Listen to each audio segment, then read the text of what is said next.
नमस्कार. राज्यामध्ये लॉकडाऊन लावण्यात आलेलं आहे आणि कोरोनाचं संक्रमण होऊ नये यासाठी लोकांनी एकत्रित येऊ नये अशी विनंती प्रशासनाकडून केली जाते.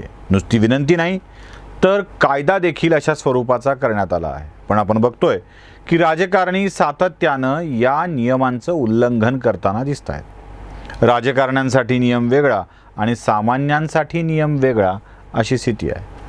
लॉकडाऊनची नियमावली सतत अपडेट होते आहे आणि या नियमानुसार एकत्रित येण्याला 4 पेक्षा अधिक एकत्रित येण्याला लोकांना बंदी आहे. त्यासोबत लग्न कार्यावर देखील बंदी घालण्यात आली आहे. 2 तासामध्ये लग्नाचा कार्यक्रम आटपायचा आहे आणि 25च्या वर लोकांनी एकत्र यायचं नाही हा सरकारी नियम आहे.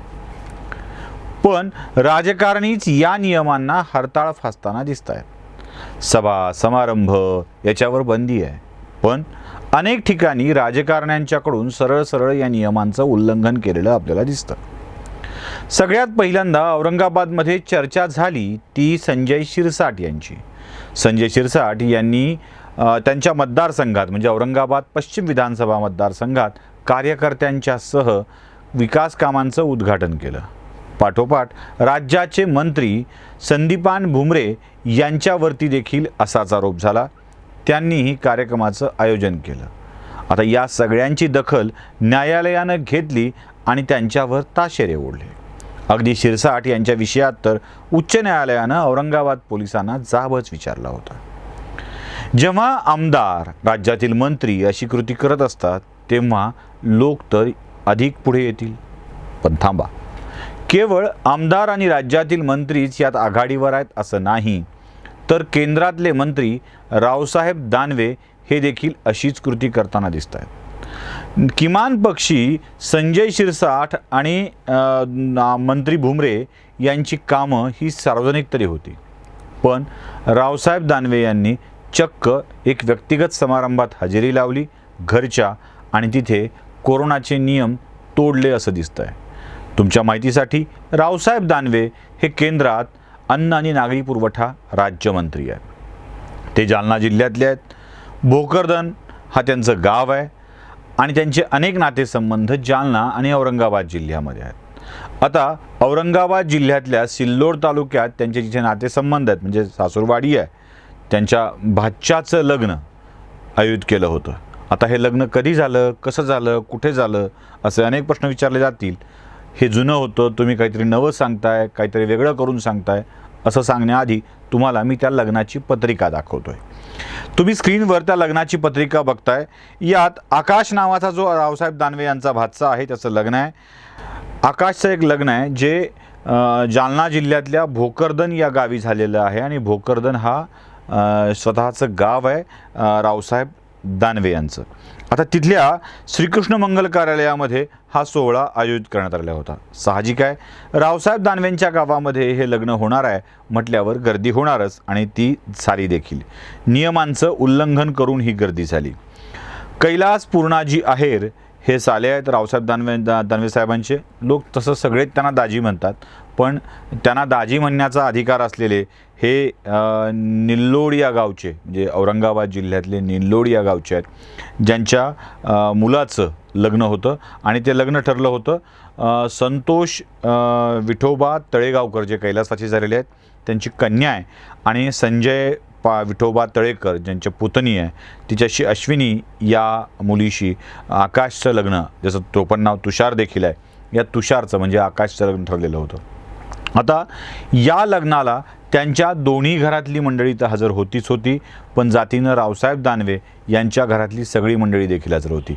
अगदी तुम्ही पुन्हा पत्रिका तुम्ही ती नीट बघा, त्या पत्रिकेवर तुम्हाला दिसेल रावसाहेब दानवे, संतोष पाटील दानवे म्हणजे केंद्रीय राज्यमंत्री रावसाहेब दानवे, संतोष पाटील दानवे, निर्मलाताई दानवे, आशाताई पांडे ज्या रावसाहेब दानवेंच्या कन्या आहेत, जिल्हा परिषदच्या सदस्य आहेत जालना जिल्हा परिषदच्या, संतोष दानवे यांच्या पत्नी रेणू संतोष दानवे आणि रावसाहेब दानवे यांचे बंधू जे भाजपचे उपाध्यक्ष आहेत ते भास्कर पाटील दानवे, या सगळ्यांची उपस्थिती या कार्यक्रमाला पत्रिकेत लिहिलेली आहे. म्हणजे दानवे परिवारातीलच 1 2 3 4 5 6 अशी 6 नावं एका दानवे परिवारातील पत्रिकेमध्ये उपस्थितांची आहेत.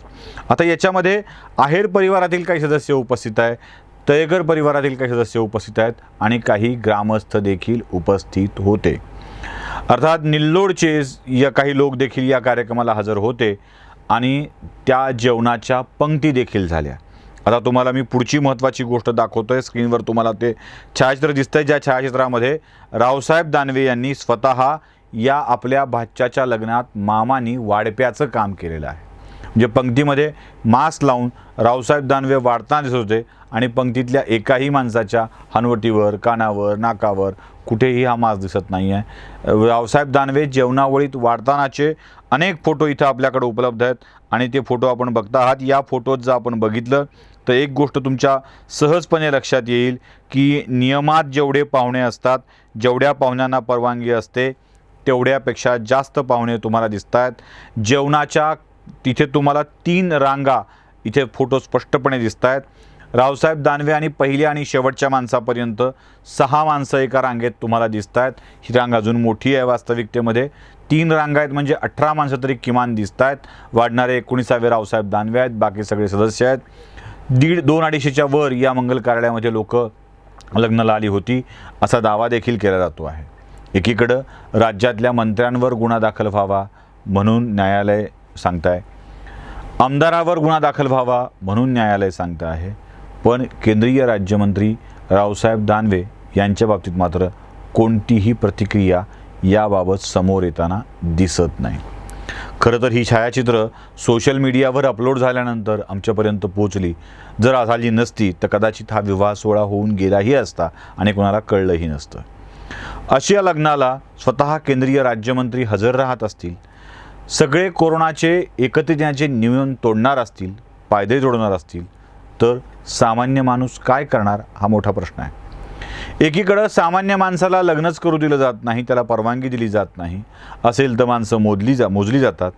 एकीकडं भाजपची सत्ता असलेल्या राज्यामध्ये कलेक्टर लोकांना आत धरून नवरदेवाची मानगूट पकडून बाहेर काढतोय असंही स्पष्टपणे दिसत आहे. एकीकडं अशा स्वरूपाच्या कारवाया चालू असताना दुसरीकडं मात्र स्वतः केंद्रीय राज्यमंत्रीच अशा लग्न सोहळ्यामध्ये यजमानाच्या भूमिकेत, वाढप्याच्या भूमिकेत वावरतात.